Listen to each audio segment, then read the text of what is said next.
J'espère que vous le prendrez pas mal. Mais passons à tout ce que je n'achèterai pas. J'ai une liste. Bonjour à tous et bienvenue sur le channel. Je sais que c'est des vidéos très attendues, les anti-hauls. Mais avant toute chose, il faut que je vous dise deux choses. 1. Je ne suis pas là pour bâcher une marque en particulier. Juste des idées qui me semblent un petit peu incongrues. Et 2. Je ne suis pas là pour bâcher les youtubeurs.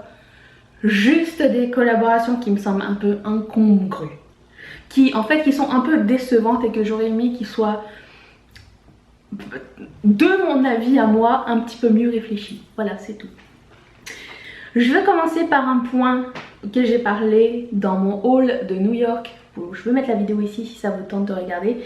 Je disais donc que tout ce qui était unicorn et mermaid, donc tout ce qui est sirène et tout ce qui est licorne, je pense qu'on peut arrêter maintenant tout de suite cette tendance, s'il vous plaît. J'ai adoré, j'adore moi tout ce qui est sirène et tout ce qui est holographique et tout ce qui est animaux magiques et tout ça, mais je pense aussi qu'on a utilisé le produit un peu trop et qu'il a été sur-exploité. Je prévois, alors attention, j'ai une prédiction Nostradamus, comme la dernière fois j'avais une prédiction Polly Pocket. Là j'ai une prédiction que tout ce qui est sur les signes du zodiaque va faire un tabac en 2018. À part la Zodiac palette de BH Cosmetics, mais ça compte pas parce qu'elle est déjà sortie. Donc tout ce qui est unicorn, tout ce qui est mermaid, on peut arrêter. Et c'est là que Too Faced a décidé de sortir une palette en forme de arc-en-ciel et des highlighters en forme de corne de unicorn. Comment te dire? Stop! Ça ainsi que la Clover palette, je ne peux pas me mettre dans la tête, même si les couleurs sont vraiment super belles, la qualité, d'après ce que j'ai vu dans les reviews, a l'air géniale. Le choix de couleur est beau, mais je ne peux pas me faire à l'idée que ce soit une palette en l'honneur de son chien, au chien du créateur de Too Faced. Je voulais aussi vous parler des calendriers de l'Avent, dans le sens où on est d'accord qu'il y a des calendriers de l'Avent pour tout. D'ailleurs j'en ai un ici en haut, je ne sais pas si vous allez le voir, hop là, ici. Je l'ai reçu en cadeau par ma copine Valérie, elle est très gentille. C'est un calendrier de l'Avent de thé, mais quand j'ai été chez Ulta, je ne sais pas c'est quoi le nom, j'ai vu qu'ils avaient des calendriers de l'Avent pour tout. J'ai même vu, celui qui m'a le plus choqué quand même, c'est ce calendrier de l'Avent de Real Techniques. Dans le sens où tu as toutes les éponges, ça va te coûter 75 boules US, c'est-à-dire, je sais pas, 22 000 $ canadiens.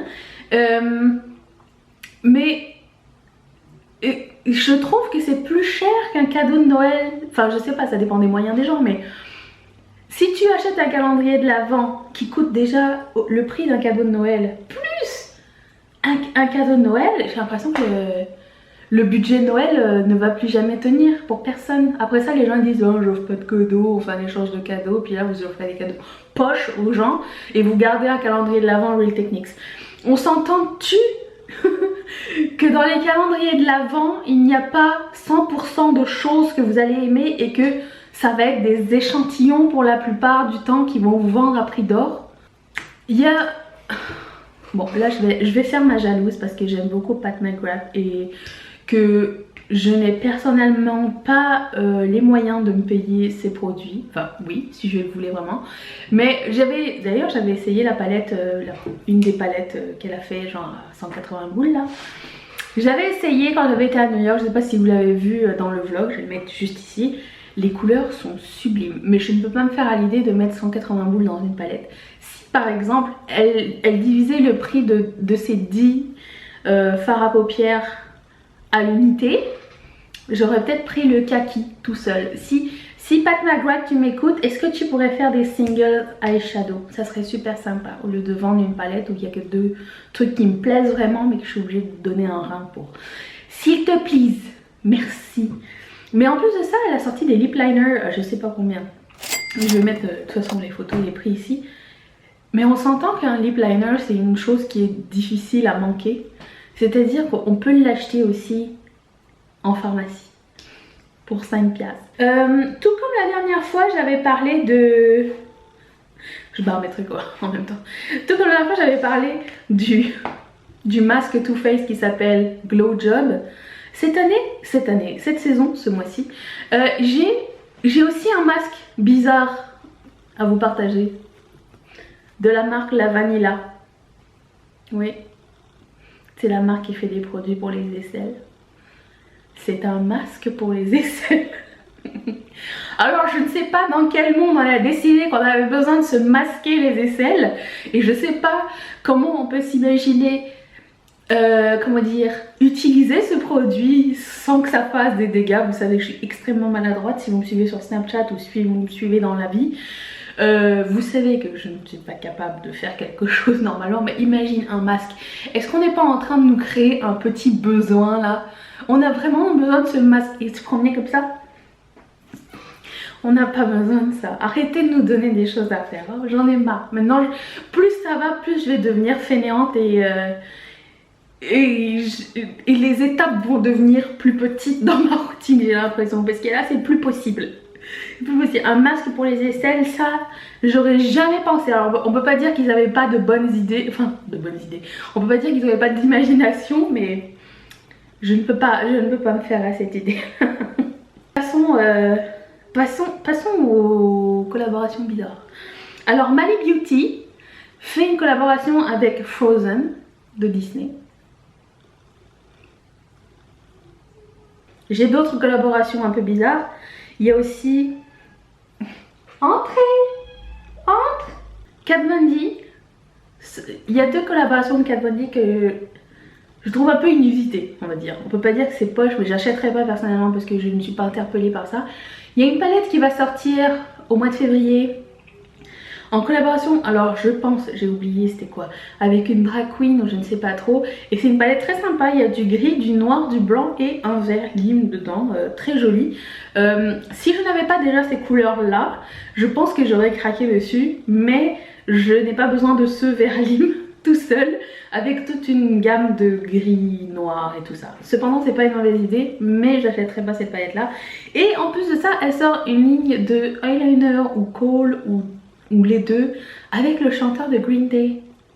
Pas bête comme idée. Moi si par exemple Gillette faisait une collaboration avec Obispo, j'aurais acheté quoi.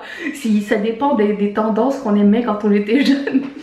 Est-ce que Green Day fait encore de la musique? J'ai trouvé ça assez inusité. Je sais qu'il y a un public pour ça et je sais qu'il y a des amatrices de... amateurs de... C'est quoi comme genre de musique Green Day? Punk rock grunge? Alternatif?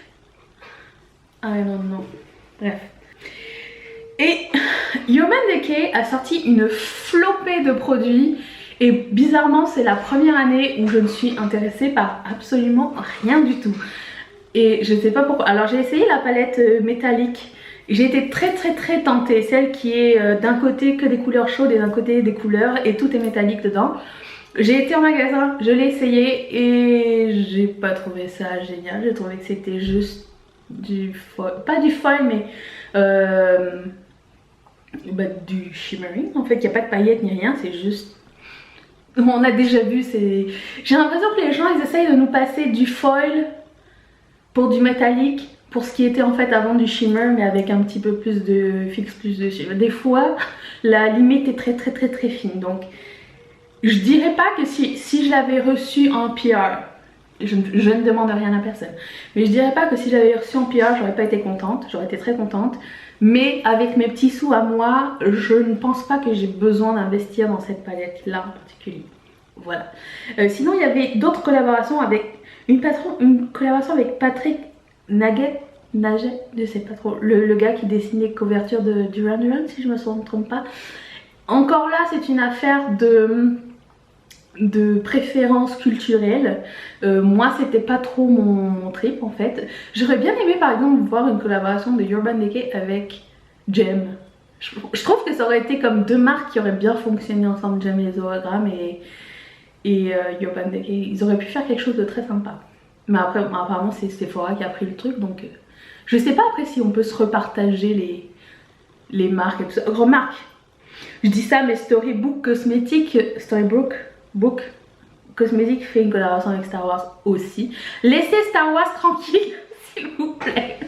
C'est cher à mon cœur, arrêtez de vendre la licence à tout le monde. Ah.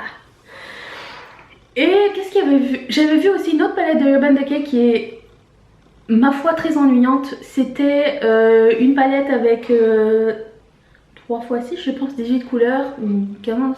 En haut, il n'y a que des couleurs Transformers. Et en bas, il n'y a que des shimmers en fait, donc vous pouvez mélanger les trucs. Moi, les choses qui me donnent une étape de plus dans mon make-up, quelque chose qui est fait expressément pour ça. J'aime bien créer avec une palette que j'ai devant moi, mais quelque chose qui est fait pour ça, c'est-à-dire des couleurs bof avec 5 couleurs sympas. Je sais pas, le principe ne m'attire pas vraiment en fait. J'ai déjà, dans cette palette là, j'imagine que j'ai déjà toutes les couleurs qu'il faut pour faire ça. J'ai l'Alchemist palette, j'ai juste à prendre ça et n'importe quelle autre palette que j'ai et je transforme les couleurs comme bon me semble. Donc je ne pense pas que ce soit très nécessaire à acheter. Ensuite, il y a Gigi Hadid et Maybelline. Alors, j'ai entendu des critiques au sujet du prix, je ne sais pas, ça m'intéresse pas parce que premièrement, le produit ne m'intéresse pas. Oui, toi non plus, ça t'intéresse pas? En fait, j'ai vu juste la grosse palette Alors, c'est une palette qui est faite pour le voyage. La chose qui m'a choquée le plus, premièrement, c'est que les concealers sont avec les fards, donc il n'y a rien qui protège l'un et l'autre. Mais ce qui m'a le plus choqué, c'était la taille du blush et la taille du bronzer, qui sont comme ça. Je veux bien que tu sois en voyage, mais comment tu fais dans ton avion en train de te maquiller avec un bronzer de cette taille là? Et le highlighter il est comme ça. J'aurais fait le contraire en fait, mais je ne travaille pas dans le marketing de chez Maybelline. J'ai vu le Jelly Beam highlighter de Farsali. J'ai toujours surprise à quel point les gens peuvent être naïfs. Genre, oui, je suis contente d'avoir un highlighter jello, genre tu mets ton doigt dedans, puis quand tu fais comme ça, c'est beau, mais dans la réalité, dans la vraie réalité, tu vas pas faire ça sur tes joues, c'est-à-dire, c'est juste gadget le fait que t'aies mis un highlighter jello en fait. C'est sympa comme idée, mais je veux dire, il y avait CoverFX qui faisait le même effet, mais une fois appliqué, c'est subtil. Enfin, après c'est l'intensité, c'est toi qui choisis, mais je veux dire, tu l'appliques pas sur tes joues comme tu fais un swatch sur tes mains. D'ailleurs, il faut qu'on parle de ces swatchs sur les mains, sur Snapchat. Pourquoi les gens ils mettent toujours des chansons de rap et du flash quand ils font des swatchs? Je veux dire, la réalité, la vraie réalité, il y a pas, c'est pas supposé avoir un flash dessus. Ça et la tendance de l'application qui fait des petites paillettes, des fausses petites paillettes là. Je sais pas, je pense que vous savez de quoi je parle. Quand il y a quelque chose qui brille, ça fait des fausses petites étoiles après. Il faut arrêter ça aussi, c'est affreux. J'ai aussi vu la collaboration de Patrick Star, que j'adore, Patrick, avec MAC. Mais peut-être que je pense que c'est la première vraie collection de MAC avec un YouTuber. Et je trouve qu'ils ont vraiment bien choisi la personne. C'est une personne pétillante, colorée, qui a une super personnalité. Par contre, la collection est un peu trop safe à mon goût et j'aurais aimé que ça lui représente plus lui, qui est beaucoup plus exubérant, coloré et tout ça. La collection est un peu trop dans les tons neutres, genre c'est 2 palettes neutres, une chaude, une froide et 3 couleurs de rouge à lèvres, un rose, un nude et un rouge. Ah mais j'avais parlé de Storybook tout à l'heure, il faut aussi une collaboration avec Hunger Games. Je ne sais pas à quoi ça va ressembler. L'idée, si il se fie au maquillage du peuple qui est dans la métropole, j'ai aucune mémoire. Vous savez, avec ceux avec des grands faux cils rose fluo et tout ça. Si ça ressemble à ça, c'est super intéressant. Après, je sais pas si c'est juste des pinceaux ou si c'est du maquillage aussi. C'est à surveiller. On y reviendra bientôt. Et ensuite, pour finir, je pense que c'est la collaboration la plus... celle que j'aime le moins. Alors, c'est la collaboration de BH Cosmetics avec Marvy quelque chose, je sais plus c'est quoi son nom. Et quand j'ai vu la palette, il y a une petite... Il y a une fausse licorne dessinée dessus, c'est-à-dire ils ont voulu faire un petit poney mais pas trop petit poney quand même. C'est-à-dire qu'on dirait un knock-off de petit poney. Et il y a des fards en cœur au milieu, j'imagine c'est blush highlighter. Et le reste c'est, je pense, 8 ou 10 couleurs, je sais pas. La palette s'appelle Marvicorn. Et ça fait 20 minutes 52 que je suis en train de vous parler de choses que je n'aime pas tellement. La prochaine vidéo sera un peu plus positive. J'espère que vous n'êtes pas offensés. Et si vous aimez certains de ces produits-là et que vous avez très hâte, tant mieux pour vous. Je suis contente que ça vous plaise. Si vous voulez savoir comment j'ai fait ce make-up, la vidéo s'en vient mercredi. By the way, abonnez-vous à la chaîne. Et on se retrouve tous les lundis, mercredis et samedis. Merci à mes marraines de supporter ce que j'ai envie de dire. C'est très gentil de votre part. N'oubliez pas de vous abonner à la chaîne. Je vous fais d'énormes bisous et je vous dis à mercredi. Bye!